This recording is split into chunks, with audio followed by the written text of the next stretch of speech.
These things are too complicated.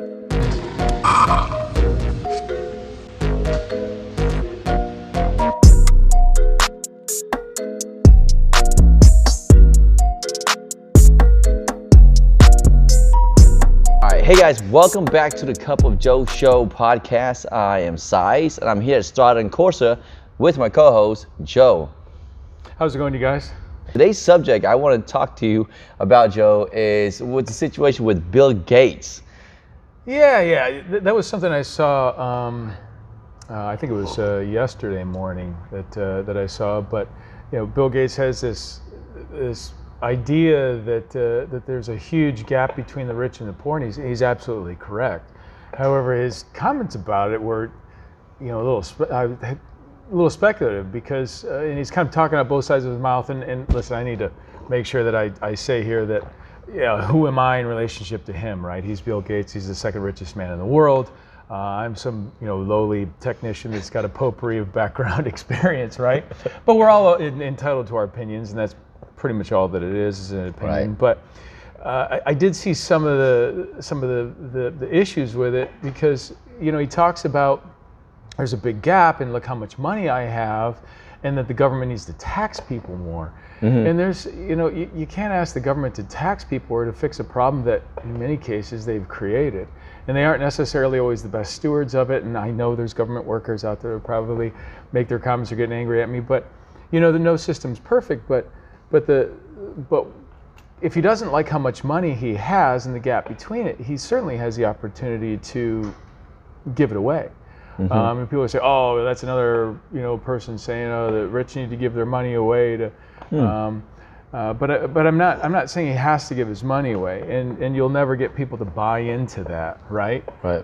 People would say, "Well, I'm not giving away what I worked really hard on or what I've worked my life towards," but Bill Gates is worth, and I'd have to look on there to clarify exactly how much it is, but we're talking billions of dollars, right? Second richest guy. Okay, mm-hmm. So, and if he was to take and give away all of his net worth tomorrow, it's not like he doesn't have income coming in the following day or the following year. His business isn't going to collapse because he gets rid of all of his own personal assets. Right.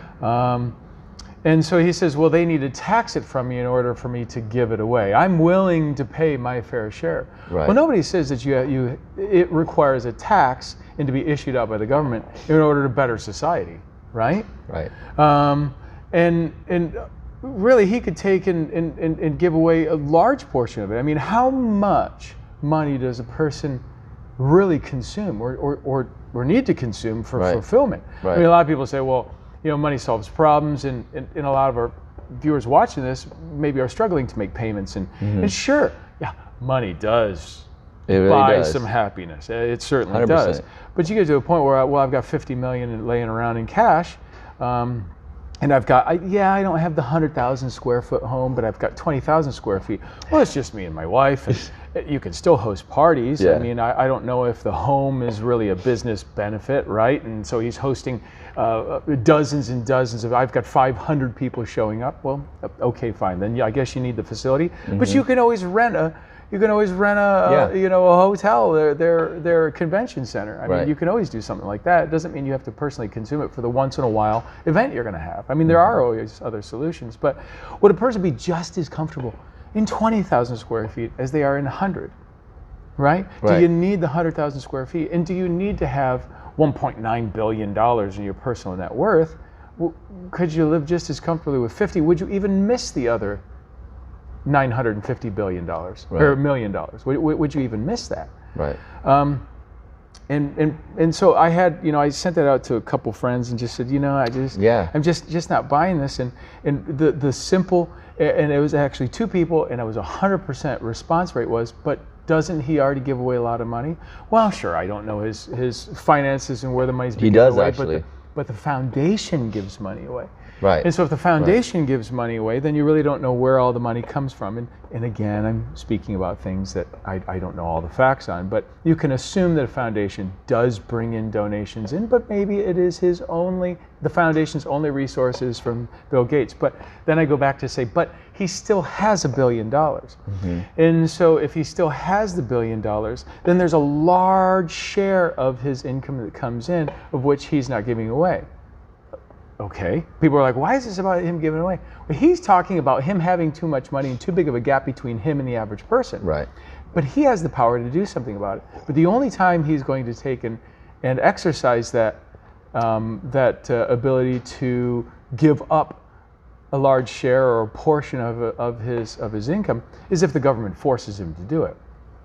Now, I know a lot of people also would say, well, if I'm the only one giving it away, then and nobody else does, well, that's not very fair because everyone's not carrying their share. But we're not here to determine what other people's responsibilities are. We're not here to say what other people should do, because again, the tax idea, whether it's on the capital or on the income, I just don't think is the answer, because it's going to, again, a government agency, and they may not be distributing it properly. They may be abusing it. Of course, we already know there's a lot of government consumption abuse, and it might be going to the wrong things. See, but if I'm, for example, the guy who has the 5-hour energy drink, and I don't know his name, I apologize, but it's my understanding he gives away 90% of his income. But 90% of his income? He gives away 90% of his income. That's incredible. And he still makes a lot of money. He still lives a very comfortable lifestyle. And he has a lot of fulfillment and happiness because he knows where the money's going. He gives away. He sees the direct results of it. It's not given. Does he get tax write-offs for giving it away? Well, sure, of course he does, because he's given the money completely away. I think that's what Bill Gates is kind of like asking for, right? To Bill Gates is saying that the government should tax the wealthy more, so that there's more of an even disbursement between the rich and the poor. There's not such a huge gap. The haves and the have-nots. Well, the haves are making too much. Well, the haves don't have to keep it. Do you think that gap is actually kind of increasing as, you know?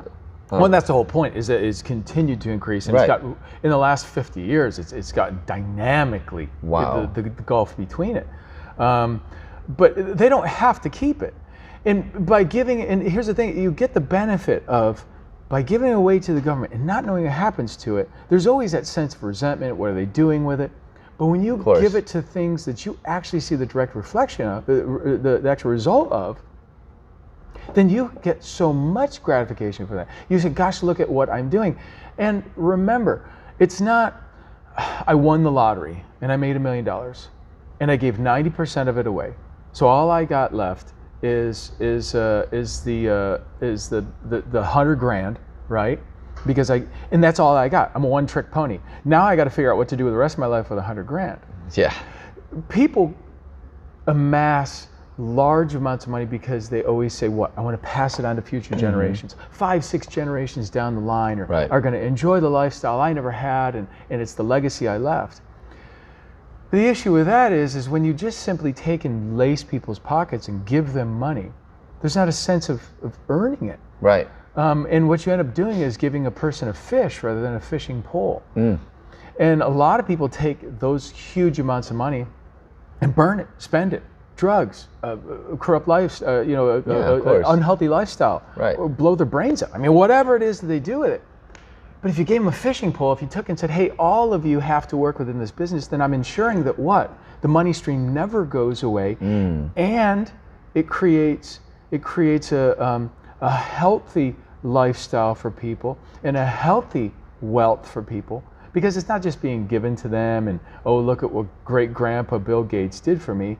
And now we all are in magazines and going to fashion shows and on trips to Italy, and we were what they're called socialites that have, dysfunctional lives. Anything that's seen beyond the magazine and the reality TV show, But these are people who are healthy, functioning daily lives that are putting their time towards something. Now, I know a lot of people also, are trust recipients that are going to invest in their life and going to other countries and helping the poor. And yes, there are of course always those situations, but he could give it all away and it's coming right back because he's continuing to work towards that business, and on top of it, because I know that I have a lot of good that it's doing, that motivates me to make sure my business does well. And I know that I'm giving 90% of it away. I know that I have to keep my business, keep it innovative. I'm not complacent anymore because I've got sort of that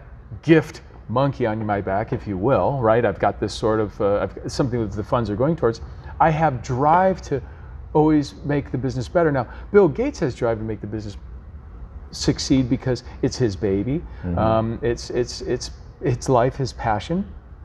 But again, his kids and grandkids, etc., if they're part of the business and he takes what he's learned and he's teaching somebody else, teaching them about what he's learned, and they're building on the shoulders of him, it becomes their work product, becomes their passion. It becomes something that they're growing and that they have to grow because their next year's $1 million, $2 or $5 million income depends on the performance of the business. Right? And that's far more healthy than worrying about passing down the $1 billion to somebody else for a long-term gift. And that's, and that was the thing. It was sort of like talking out both sides of your mouth, though. And it was, hey, I don't, I think I'd give it all away. I'm happy to pay my fair share, but only if they make me. Well, you could always just give more money to the government and say, hey, pay the deficit down. I mean, if Jeff Bezos and Bill Gates and Oprah Winfrey and Jerry Seinfeld and all those folks took all that capital, my gosh, pick everybody who makes $50,000 or less and pay off their mortgage. I mean, the national poverty level is what, 38 grand is my understanding. Well, they're only $12,000 more than poverty. They're working poor, but they make just enough to approve for a mortgage. Well, help all those people out and just pay off all their mortgage. What the heck? What a huge gift that would be. What an impact. That would be a nice impact, and that would help a lot of people actually. And having if someone gives you a fish and instead of a fishing pole, I think again, like you mentioned, it makes people lazy. And if someone was to pay off my mortgage and pay off my bills and do all that, I don't think I would strive for more because it's like, oh well, you're right. It is possible, but if you don't like the stratification between the rich and the poor, and you do have huge sums of money. And even if a dozen people did that, they'd make massive impacts in the gap between the rich and poor. And that's all we're talking about. I don't know if it's the right way. You could shoot holes in this theory, what I'm saying. But it's just a topic for discussion. And just saying, if you don't like the gap between it, you do have the ability to do something about it. And if others don't do anything about it, that's okay. That's their prerogative. But nobody's requiring them give it away. I mean, which would be worse? To give the money away and do and make a smaller gap between the rich and the poor, or to force everybody to be taxed and have them be resentful, right? I mean, the guy who has the 5-hour energy drink, he's not out there complaining about the gap between the rich and the poor. He's doing something about it. Wow, I didn't realize that he actually gave 90% of his income away, and he's still happy about that. That's pretty awesome. And he gets up every single day and he's motivated for work because he's seeing the difference that he does for people because he's got more money to give away. But he's still driving nice cars and living a great lifestyle, and at any given time he could say, you know what, I kind of need to put more money together because I'm interested in trying to put together some sort of nest egg or something. And that's always there. His company's not gone. Again, you're not giving away 90% of a one-time lottery ticket. That's true. So.